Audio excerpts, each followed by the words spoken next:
नमस्कार दोस्तों, welcome to dairy पाठशाला। आज हम डिस्कस करेंगे बटरफ्लाई वॉल के बारे में। हम इसके डिज़ाइन, मटेरियल और डेयरी प्लांट्स में इसकी क्या एप्लीकेशंस हैं उसके बारे में जानेंगे।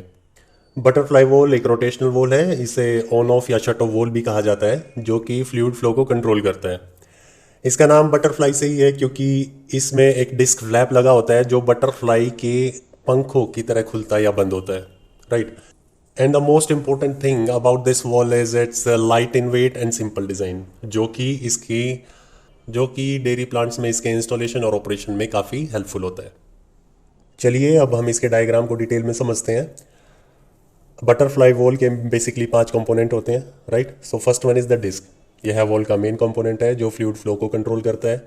जब डिस्क हमारी रोटेट होती है तो फ्लूइड फ्लो करता है या फिर स्टॉप हो जाता है, right. Next is the stem. Stem disc को ऑपरेट करता है और वॉल के हैंडल या एक्चुएटर के साथ जुड़ा होता है। Third one is the body. यह वॉल का आउटर सरफेस है जो फ्लूइड प्रेशर को सपोर्ट करता है। Next is the seat. यह एक सीलिंग सरफेस होता है जो कि लीक प्रूफ ऑपरेशन इंश्योर करता है। And the last one is the handle या actuator.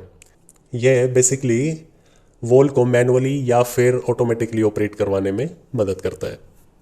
So move towards it's working, जो कि काफ़ी सिंपल है। जब बटरफ्लाई वॉल को ओपन किया जाता है, मतलब ऑन पोजीशन में, तो एक्चुएटर या हैंडल के थ्रू स्टेम रोटेट होता है। ये स्टेम डिस्क को टर्न करता है, राइट, जिससे डिस्क फ्लूइड फ्लो के पैरेलल पोजीशन में आ जाती है और फ्लूइड हमारा फ्लो करने लग जाता है।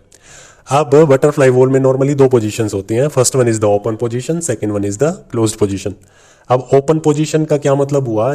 जब डिस्क हमारा पाइपलाइन और फ्लो, जो फ्लूइड फ्लो हो रहा है, उसके पैरेलल पोजीशन में होता है, तो फ्लूइड हमारा फ्रीली पास हो जाता है पाइपलाइन से, ठीक है। And the second one is the close position. Close position का क्या मतलब हुआ?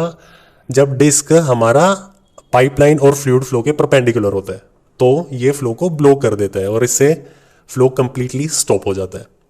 सो इस तरह से बटरफ्लाई वॉल फ्लो को कंट्रोल करता है, जो इसकी एफिशिएंसी को बढ़ाता है और प्रोसेस को स्मूथ रखता है। अगर हम बटरफ्लाई वॉल के मटेरियल ऑफ कंस्ट्रक्शन की बात करते हैं, तो जो वॉल की बॉडी होती है वो नॉर्मली कास्ट आयरन या स्टेनलेस स्टील की बनी होती है, SS316, जो कि फ्लूइड कंपैटिबिलिटी और प्रेशर रेटिंग्स पर डिपेंड करता है। So if we talk about disc आमतौर पर स्टेनलेस स्टील या डक्टाइल आयरन से बना होता है क्योंकि इन मटेरियल्स की स्ट्रेंथ और कोरोजन रेजिस्टेंस बहुत अच्छा होता है, ठीक है। Next the seat. Seat basically rubber या इलास्टोपर मटेरियल का बना होता है, जैसे कि nitrile rubber, butyl rubber, Vuitton, ये मटेरियल्स का इस्तेमाल किया जाता है, जो कि डिपेंड किस चीज़ पे करता है? ऑपरेटिंग टेम्परेचर एंड प्रेशर पे। Next is the stem. Stem भी स्टेनलेस स्टील या कार्बन स्टील से बना होता है, जो कि मटेरियल स्ट्रेंथ और कोरोजन रेजिस्टेंस प्रोवाइड करता है। And the selection of such materials are basically based on the type of fluid which we are going to transfer, its temperature and pressure, ठीक है।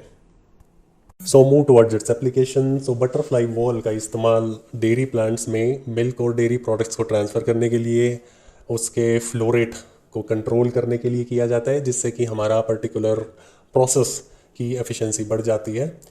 And the most important it's maintenance के time पे, ठीक है। Maintenance के time पे जब particular section या पर्टिकुलर प्रोसेस में किसी इक्विपमेंट की मेंटेनेंस हो रही हो, उस टाइम पे ये वॉल लाइन को आइसोलेट करने के लिए भी इस्तेमाल की जाती है, ठीक है, जो कि हमारी पर्टिकुलर प्रोसेस को एफिशिएंट बनाती है। So that's all about the topic. Will see in the next video. Bye bye.